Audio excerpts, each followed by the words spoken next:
नमस्कार, तर स्वागत आहे तुमचं माझ्या एका नवीन व्हिडिओमध्ये. तर आज इथे मी बनवत आहे खव्याचे गुलाबजामुन. याआधी तर गुलाबजामुन बनवले, पण रेडीमेड जे आपलं प्रीमिक्स भेटतं ना गुलाबजामुन, पॅकेटचे गुलाबजामुन ते बनवले. खव्याचे गुलाबजामुन बनवायचा हा माझा पहिलाच एक्सपिरियन्स आहे. तर खवा जो आहे तो पूर्णच्या चाळणीने चांगला असा बारीक करून घेतला. त्यातले सगळे गोळे फोडून घेतले आणि अर्धा किलो खव्यासाठी इथे मी 100 ग्राम मैदा घेतला होता.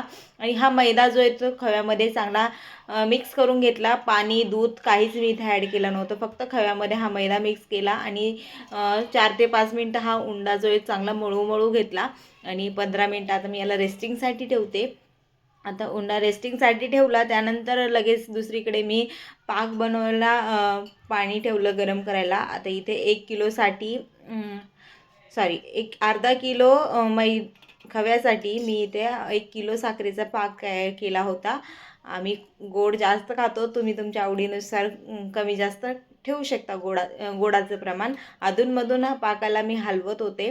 पाक माझं गुलाबजामुनचा पाक बनवायची पद्धत अशी की साखर विरघळली की घड्याळीमध्ये 5 मिनटं टाईम लावून मी हा पाक जो आहे तो चांगला उकळून घेत असते आणि मग 5 मिनटानंतर गॅस बंद करते. एक तारी वगैरे मी काही गुलाबजामुनसाठी पाक बनवत नाही, साधा पाक बनवते.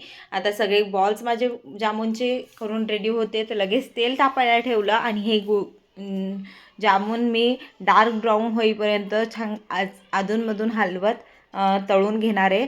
तसं तर कोणतं पण स्वीट जे ते तुपात बनवतात, पण गुलाबजामुन हे मला तेलातलेच आवडतात.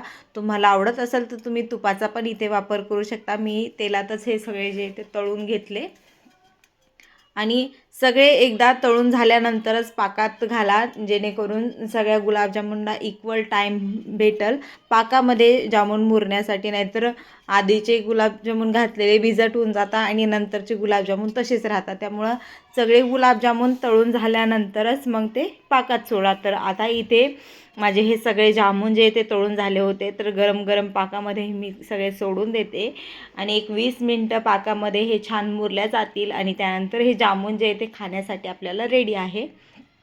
तर झाकण ठेवून एक 15-20 मिनटं बाजूला ठेवलं आणि 15-20 मिनटानंतर परत एकदा झाकण उघडून बघितलं, तर हे जामून माझे खाण्यासाठी रेडी होते.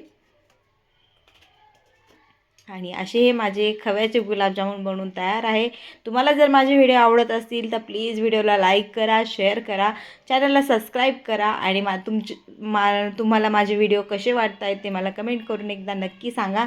चला तर मग आपण भेटूया पुढच्या व्हिडिओमध्ये. तोपर्यंत बाय.